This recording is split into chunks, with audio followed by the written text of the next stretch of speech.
It's the silence that I remember most. Before, our apartment in São Paulo was never quiet. Ilara, my wife, Ahuiza Ilara Mendes, was always on the phone, her voice sharp, decisive, cutting through the ambient noise of the city. Our son, Leo, would be running the halls, his laughter echoing off the polished hardwood. It was a life of structured, successful noise. Then, the accident. The silence that followed wasn't peaceful. It was a vacuum, heavy and suffocating. 6 months on, I was still a law professor, still grading papers, still lecturing on precedent, but the words felt hollow. I was a man defined by routine, clinging to the wreckage of normalcy. Ilara, however, had capsized. The formidable judge, the woman who could quiet a courtroom with a glance, was now a wraith, haunting the minimalist, sterile rooms of our high-rise home. I was a skeptic. When the floorboards creaked, I blamed the humidity. When the wind howled around the 20th floor windows, I blamed the architecture. My reality was built on evidence, on things I could touch and quantify. Grief I understood. The supernatural was a failure of logic, a symptom of trauma. My vulnerability, our shared vulnerability, was Leo's empty room. Ilara kept it exactly as it was, a museum of our loss. The horror began, as it always does, with something innocent. Ilara was cleaning, or rather rearranging her grief, in Leo's closet when she found it. An old, analog baby monitor, a relic from a decade ago, yellowed plastic and a single red power light. "I'm going to set it up, Arthur," she said, her voice barely a whisper. "Ilara, why? That's morbid." "I just want to," she faltered, clutching the receiver. "Maybe I'll hear something, the building settling, the wind, just not this silence." I argued, of course. I told her it was unhealthy, that we needed to move forward, not tether ourselves to artifacts. But the look in her eyes, a desperate, bottomless hunger, stopped me. I let her plug it in. The base unit went on Leo's bedside table, next to his last school photo. The receiver went on her nightstand, next to mine. For the first week, it was exactly what I'd predicted. Static, a soft shh that, ironically, helped me sleep. It was white noise, preferable to the pressurized silence. I convinced myself it was a harmless crutch for Ilara. Then, the static changed. It was 3:14 a.m. I was awake, staring at the ceiling, my mind cataloging the failures of the day. The static on the receiver hitched.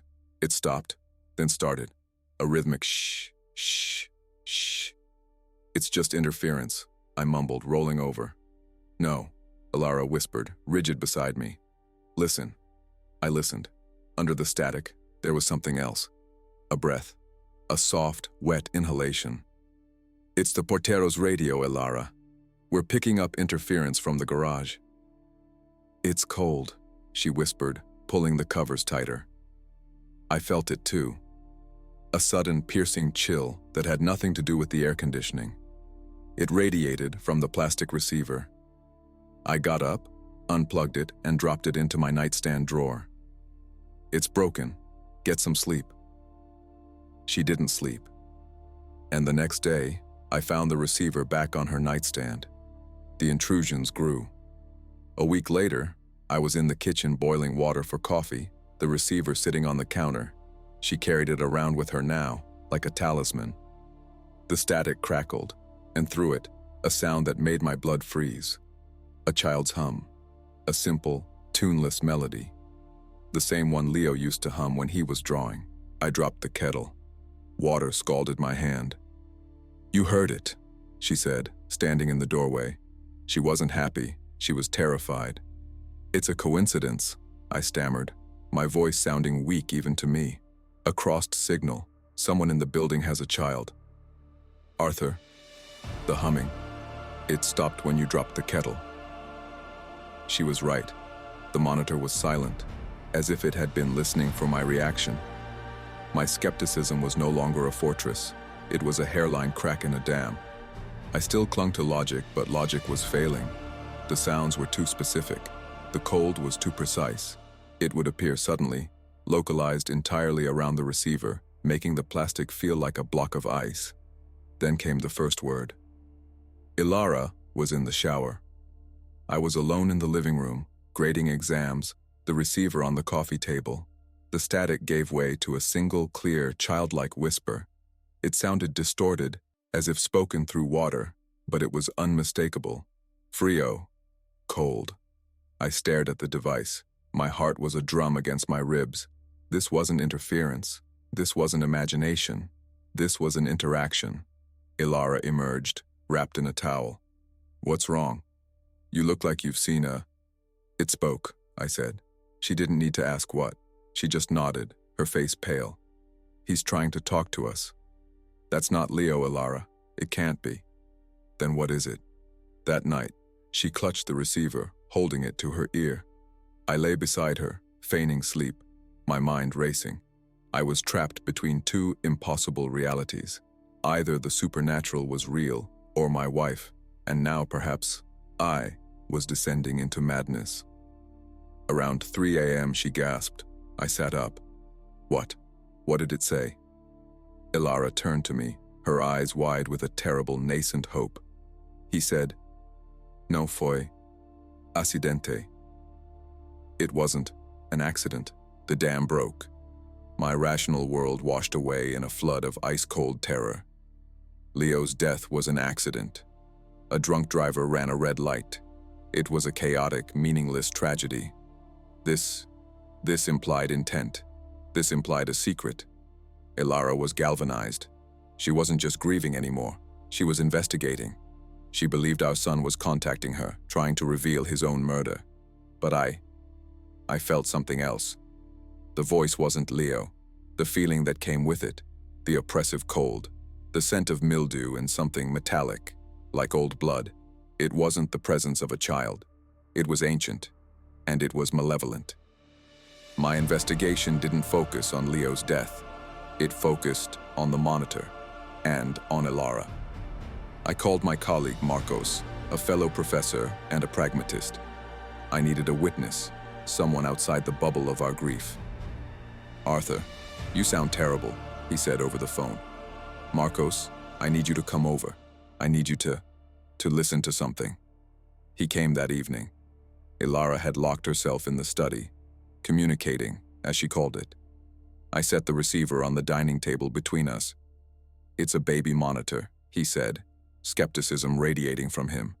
"Arthur, you're grieving. Ilara is grieving. This is..." "Just listen," I pleaded. We sat in silence for 10 minutes, nothing but static. Marcos gave me a pitying look.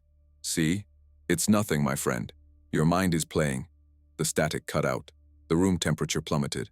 Marcos's breath fogged. A new voice came from the speaker, no longer a child's whisper. It was a guttural, wet sound. A man's voice, rough and low. "A jueza, ella sabe." The judge, she knows. Marcos recoiled, knocking his chair over. "What in God's name?" "It knows her," I whispered, the terror solidifying in my gut. "It's not Leo. It never was." The voice had changed. The pretense was over. It wasn't pretending to be our son anymore. It was talking about Ilara. This new revelation sent me down a different path. If it wasn't about Leo's death, what secret did it want revealed? I turned to the only other source of secrets in our lives, Ilara's work. As a judge, she made enemies. While she slept, clutching the now silent receiver, I broke into her home office. It was locked, which was new. Inside, her desk was a mess, unlike her. Files were strewn about, and in the center, one file was open. Proceso 448, 2023. Oreo, Antonio Alves. I remembered the case. It had consumed her. Alves was the patriarch of a small, insular community on the outskirts of São Paulo, rumored to be involved in a cult. They practiced a dark, syncretic blend of folk religion and something else. Alves was accused of the ritualistic murder of a rival. The evidence was circumstantial, but Ilara had pursued the conviction with a chilling fervor. "He's pure evil, Arthur," she had told me. "I can feel it." Alves was convicted.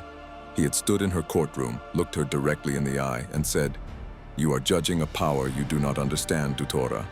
Your scales are blind. Mine are not." 2 months ago, Antonio Alves had died in prison. Suicide, the report said. Hung himself. It was 3 days after his death that Elara found the baby monitor. The pieces clicked into place with the horrifying finality of a coffin lid shutting. This wasn't a haunting by Leo, it was a haunting through Leo. Alves, or whatever he worshipped, was using our grief as a doorway. I searched the desk drawers. I found what I was looking for, a small, crumpled business card. Yara, consultas espirituais. Abre caminhos. A mãe de santo. A candomblé priestess. Elara, the woman of pure logic, had sought supernatural help. I went to the address the next day. It was in a crowded, vibrant neighborhood, a world away from our sterile apartment. Yara's terrero was small, smelling of herbs and cigar smoke.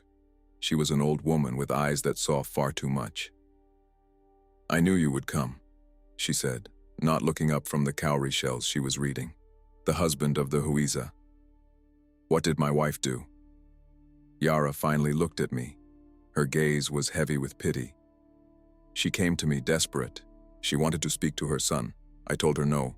The door to the dead is not a toy. It is not for the grieving. You do not know who is listening on the other side. But she did it anyway, I said. She brought the little box, Yara said, gesturing to the monitor I hadn't realized I was still carrying. She asked me to bless it, to make it a conduit. I refused. I told her what she was inviting. Grief is a beacon, meu filho. And hers is a lighthouse in a storm of hungry things. My blood ran cold. What did she invite? She judged a man who walked with the Exu, the trickster, the gatekeeper. But this was not a playful spirit. This was something else, something tied to the man's death. He died in judgment. Now it comes to judge her. How do I stop it? Yara shook her head, sweeping the shells into a bowl. You cannot stop a debt from being paid. You can only pray you are not part of the price. The secret it wants, it is not your son's. It is hers, and it will tear her apart to get it. I returned to the apartment. The sun was setting, casting long, warped shadows across the living room. Elara was sitting on the sofa, staring at the television. The screen was off. "Arthur," she whispered, not turning. "It's angry." I tried to turn it off. The monitor was on the coffee table. The red power light was off. The cord was unplugged, and from it, a sound was scratching. The sound of fingernails on concrete. "Huiza," a voice hissed, not from the speaker, but from the plastic casing itself. "O julgamento começa," the judgment begins. I grabbed the monitor and hurled it against the wall. It shattered into a dozen pieces. For a moment, there was blessed silence. Then, the kitchen faucet turned on full blast. A torrent of rust-colored water poured into the sink. The television flickered to life, showing only static.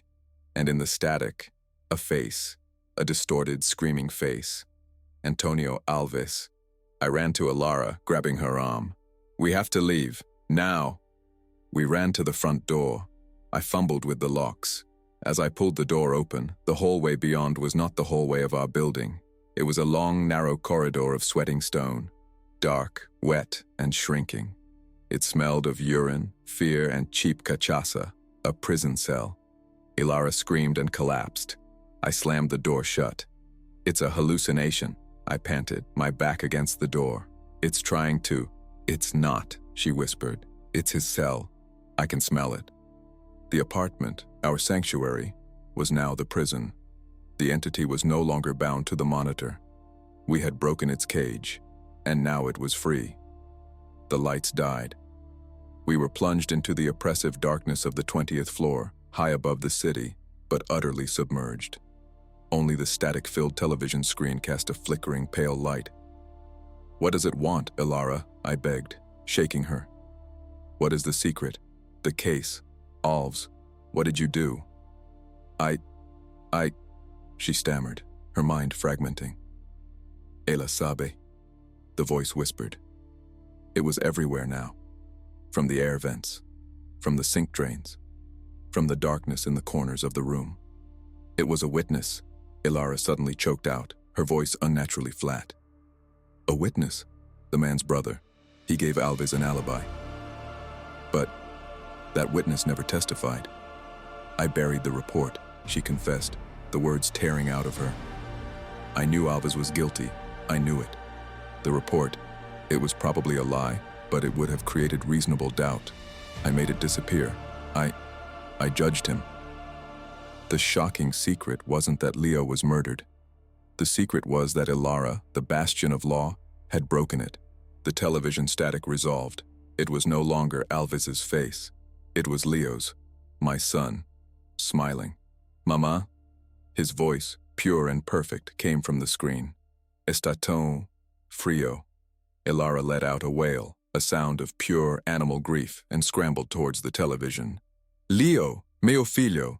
No, Ilara, it's not him. It's a trick. I grabbed her, but she fought me with a strength I didn't recognize. The entity was using our deepest love as its final weapon. It wants your guilt, I screamed at her. It's feeding on it. The temperature dropped until my teeth ached. A shadow detached itself from the corner of the room, coalescing near the television. It was tall, impossibly thin, and it vibrated with malice. It wasn't Alves. It wasn't Leo. It was the thing Yara had warned me about. The judge. It opened what might have been a mouth, and the sound of 1,000 baby monitors screaming static filled the room. Ilara stopped fighting. She just stared, her face slack. I'm guilty, she whispered. I am guilty. Take me. The shadow reached for her. I was a skeptic, a man of logic, but logic had no power here. Only emotion did. It was using our grief. I had to use it back. No, I roared. I lunged, not at the shadow, but at Ilara. I grabbed her face, forcing her to look at me, away from the screen, away from the shadow. He's gone, Ilara. That is not him. Our son is gone. What we have is us, the memory. Don't let it take that too. I pulled the last photo of Leo from my wallet, a real one from his last birthday, his face smeared with chocolate. I pressed it into her hand. This is real. What we felt is real. This is a parasite. The shadow recoiled. The sound faltered. I had confronted it not with a cross or a prayer, but with the truth of our grief, uncorrupted. The entity had fed on Ilara's guilt and her desperate false hope, but pure, honest loss. It seemed to starve it. I am guilty, Ilara said again, but this time her voice was her own. She was crying. I let my pride kill a man, and I dishonored my son's memory. She looked at the shadow. There, you have my confession. Now get out.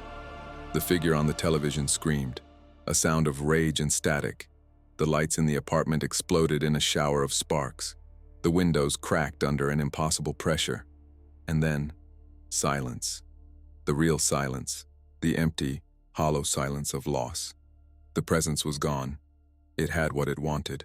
The confession. The judgment. Ilara was not the same. The entity didn't take her life. It took her. She resides in a private clinic now, north of the city. The official diagnosis is a complete nervous breakdown brought on by grief. But I know the truth. She is a hollowed-out shell. The Huiza is gone. The wife I loved is gone. She just sits, staring at the garden, her scales of justice finally, terribly, balanced. I survived, but I am not whole. I am the marked witness. I finished my semester, but my lectures on logic and reason feel like an absurd joke. I sold the apartment. I couldn't stand the silence. I carry the scar. I know the thinness of reality. I know that our routines, our careers, our high-rise apartments, they are just thin ice over a fathomless cold ocean. I know that when we are desperate, when we are broken by grief, we scream into the void. And sometimes, the void answers. I visit Ilara every Sunday. The clinic is quiet, peaceful. The staff is kind. As I was leaving last week, I passed the main nurse's station. An elderly patient in another wing was restless, and they had a monitor on her. An old, cheap analog monitor. As I walked past, it crackled. My steps faltered. I stopped, my blood turning to ice. Through the static, a new sound. A guttural, wet breath, and a low, familiar whisper. O caso não foi encerrado. The case is not closed.